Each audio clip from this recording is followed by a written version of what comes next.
Welcome back. You tune into Market Fatafat, where we're getting you all the buzzers in trade. But before that, let's get on to a programming note there. Solar World Energy Solutions is all set to open for subscription on September 2023.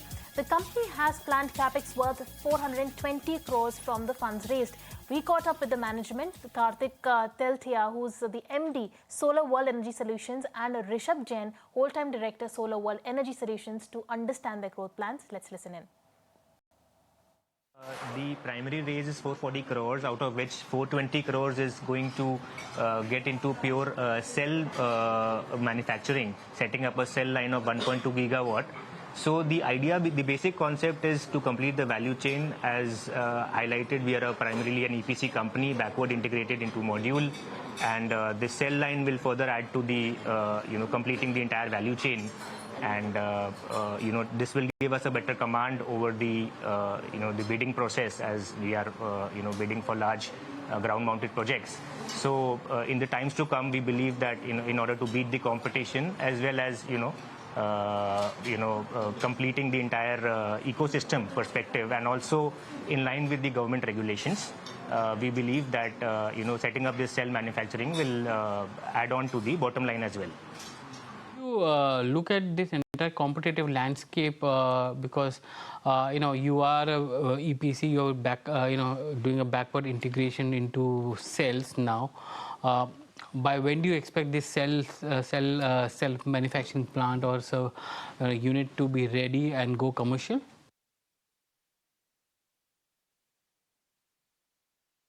The cell manufacturing line should go live somewhere between December 26 to March 27. This is going to be a 1.2 gigawatt solar cell manufacturing line. Our module manufacturing line is about 1.5 gigawatt net output. It is already operational. Give me a sense of your margins as well, because you had margins of roughly around 20% in FY25, and that's risen from nearly 14%. Where is this jump in margins coming from? Is it the module backward integration that has brought in margins, and whether and as and when your cell gets integrated as well, will it improve margins further?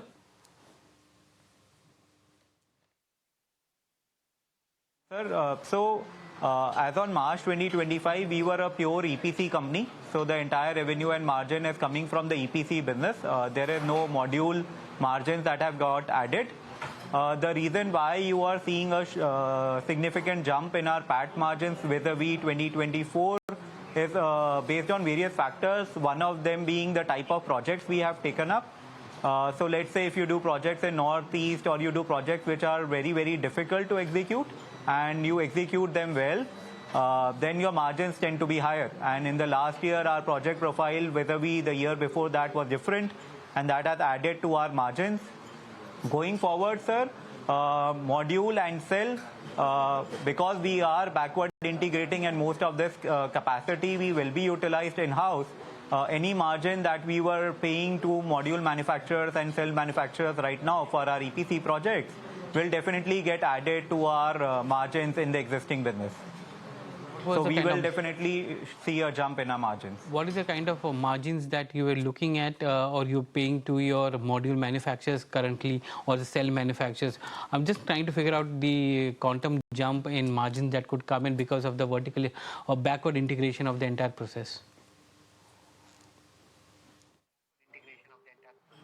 Sir, if you look at the market currently, and I can't forecast my own margins, but if you look at the current margins of Vari and INA or Alpex, which are currently listed in this space, you will see all of them are making between 12 to 13% PAT margins, which basically says the kind of margins they are making when they sell these solar panels to us for use in our EPC projects. When we start doing manufacturing ourselves, we are hoping to see somewhere that is what we would kind of predict should happen. What is the kind of order book that you're sitting on, and are you going to diversify your risk from the PSUs to other players as well?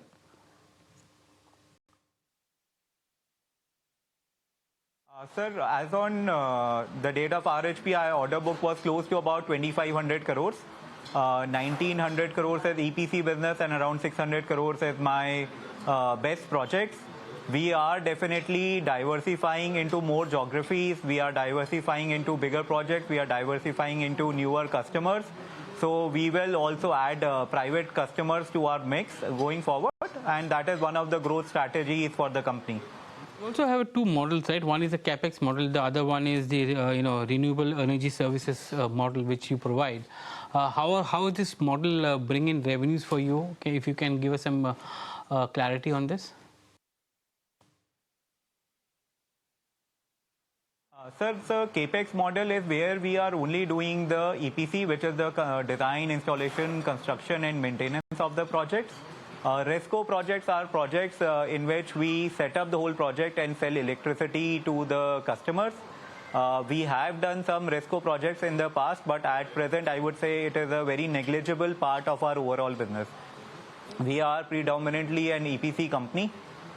In RESCO projects, the revenue would typically come from the electricity that is sold in that particular year under a power purchase agreement to the customer.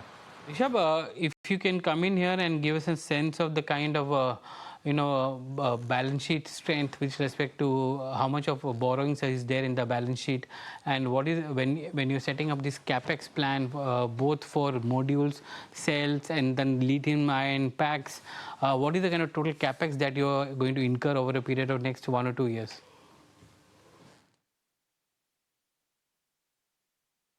So, sir, as highlighted, the entire object for this raise is to set up the 1.2 gigawatt cell manufacturing.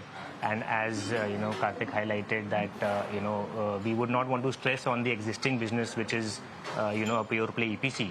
So this entire 420 odd crores of capex, we look forward to investing this and setting up this line by between December 26 and March 27. All right, with that, it's time for us to slip into a short break, but don't go anywhere. After the break, we're joined by Ashish Kyal, founder, CEO, Base Strategy Advisors on the technicals, and we'll keep going on with the stocks that are in. Fatafat, a show where we discuss all the stocks that are buzzing in trade, and let's get going then. We have Ashish Kyal already joining us on the show, and Canara Bank, that's the first stock that you've picked up for us. Ashish, tell us on the charts, where do you see this PSU bank headed? Hi, afternoon to you and all the viewers. If you look at the overall PSU banking space, we saw a very strong rise over the past few days, and Canara Bank has continued to do that even today when the broader markets are falling. But Canara Bank is bucking the trend, and the overall outlook is positive. We can expect the stock to reach towards the level of around 126 on the upside, and one can maintain a stop loss for the stock at 115 levels. Okay, so that's the word coming in on Canara Bank. The stock is holding up with gains of nearly 2% on the back of that. But let's also talk about L&T Tech, and this is on the back of a multi-year partnership that the company has signed with MIT Media Lab. In fact, they've come out with a clarification on exchanges where they are saying that L&T Tech Services has joined MIT Media Lab to collaborate on AI-led innovations. They say that with access to world-class research and breakthrough problem-solving opportunities, L&T Tech will explore next-generation technology in mobility, sustainability and tech. So on the back of this collaboration that the company has signed with a global entity, L&T Tech in focus on the back of that. All right, moving on from L&T Tech to PNB. Kanishka, you picked up PNB for us. Tell us why is PNB in focus? So PNB is in focus because Motilal Oswal has come out with a note and highlighted the bank's strong fundamentals. The brokerage says that PNB's balance sheet is robust with loan growth expected at 11 to 12% in FY26, driven by retail and MSME segments.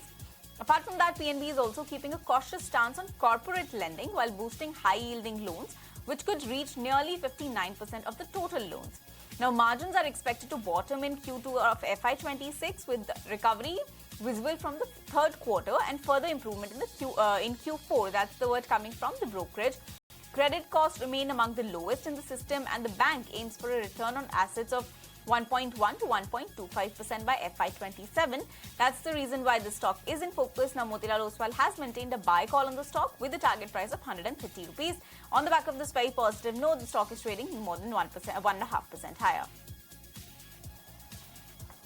Okay, so that's PNB for you, but let's also shift focus and put the spotlight on Bank of Baroda then. Ashish, I think you have a whole host of PSU banks on your radar. After Canara Bank, it's Bank of Baroda now. But tell us, where do you see the charts of this one headed, and where do you see the stock headed on the charts?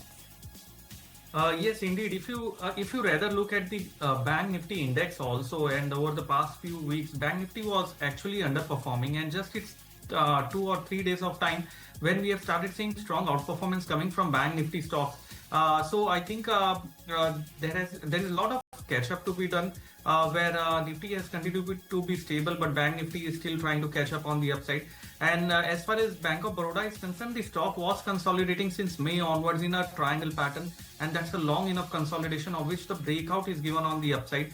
The pattern target comes to around 270 for Bank of Baroda, and on the downside one can maintain a stop loss of around 247 levels. Right, so that's Bank of Baroda on the charts. But Ravinder, you've picked out Keynes Tech for us. Tell us, what's the news flow on Keynes Tech?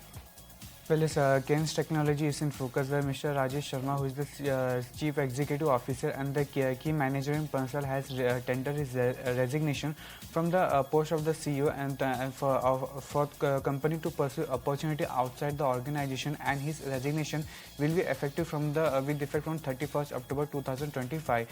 So back of this CEO resignation, Keynes stocks show a sharp decline of 6%, but stocks still trading still at down more than 1%. So back of this news flow, Keynes Technology is in focus. Okay, so Keynes Tech in focus, and as you can see, the stock has recovered sharply after the management clarified with respect to its succession plans. But let's also put the spotlight on BPCL and Ashish. The stock is holding up with gains of nearly 1.5% at about 330 odd levels. What will the first target price be for this particular counter? See, BPCL had a very important price action support area at 310. It tested it multiple times and reversed back on the upside. It's also now trading above its 10 and 20 days moving average. So the overall tone for BPCL has turned back upside. We can expect it to move towards the prior swing, which is around 350 levels. And on the downside, one can maintain stop loss of around 320. All right, so that's BPCL on the charts. But Ravinder, JSW Energy is the stock that you picked out for us. Tell us, why is JSW Energy in focus? Well, yes, on the back of acquisition, JSW Energy is in focus, where companies announced that the company's subsidiary, JSW Neo Energy, which is a wholly owned subsidiary of the company, has signed a definitive agreement with Stegcraft Holding AS to acquire Tidung Power Generation Private Limited, and the total cost of the acquisition will be 1728 crore, and company will acquire 100% stake in this company, and the deal is. The company the company has set a target to reach a 30 gigawatt generation capacity and 40 gigawatt of storage capacity by FY30, with the share of renewable energy generation increasing to 70% by FY30. So back of this acquisition, JSW Energy is in focus, and the stock is up around 2%. Okay, so that's JSW Energy for you. The stock is holding up with marginal gains. But IOC, Ashish, tell us, what do charts indicate for this counter? Overall trend for IOC has been on the upside, and we can clearly see that the energy space is also buzzing. The chart pattern is similar to what we saw on BPCL also. For IOC, we can expect a target on the upside which can be around 156 levels, which is the prior swing high, and on the downside one can maintain a stop loss of around 144. All right, moving on from IOC to the next counter, which is in focus, and that's Paytm. Kanishka, tell us what's the news on Paytm? That's right. So Paytm is in focus because the company has suspended alongside PhonePe and Cred rent payment services on its app. Now the users are currently unable to pay rent through credit cards on these apps. This move follows RBI guidelines issued on September 15th, which require payment aggregators to handle funds only for merchants that they have contractual relationship with. Rent payments had been one of the fastest growing segments in credit card transactions, often attracting 2 to 4% markup. Now, companies, after this suspension of rent payment services on the app, they're now evaluating new contracts with landlords, while other fintechs are looking to enter the space have hit a pause. So that's the reason why Paytm is in focus today, down about nearly 4.5% right now. So that's Paytm for you. The stock is sitting with a cut of nearly 4.5% in trade today. But Ashish, let's also put the spotlight on the defense sector. And HAL, this is the counter that you've picked for us. It was in focus. In fact, the defense sector has been buzzing for the last several trading sessions. But on the charts, what does the chart suggest for Hindustan Aeronautics? HAL showed a retracement from the levels of 5,100. It made a low of 4,300 in September itself, and post that we saw a very sharp rise over past 5 to 6 trading sessions. So the overall correction retracement, which retraced approximately 38.2% of the rise, is over, and we can start seeing an upside tick again from here on. So the target on the upside for HAL comes to around 5,100, and on the downside one can maintain a stop loss of 4,750 levels. All right, moving on from HAL, Ashish, coming to you again. You've picked out Swiggy for us. On the charts, what do you see for the Swiggy prices? What are the levels that you watch out for? In fact, we do see a spike coming in as of now. It's trading up almost 2% in trade today. It has done pretty well for itself in the last 6 months as well. From here on, do you see more upside on the chart, especially with the festive season going on? Yes, indeed. If you look at Zomato, Swiggy, and these stocks have done very well. Zomato especially has done very well. Swiggy has a lot of room to catch up on the upside, and I think that's going to happen. We can clearly see a very big rounding bottom pattern formation with a higher high, higher low on Swiggy. We can expect a target of around 480 over near term, and on the downside one can maintain a stop loss of around 434 levels. Okay, so 434, that's the level that you need to keep an eye out on. That's as far as Swiggy is concerned. But Ashish, Rabinder and Kanishka, thank you so much for joining us and helping us understand and decode all the stocks that are buzzing in trade today. Thanks so much.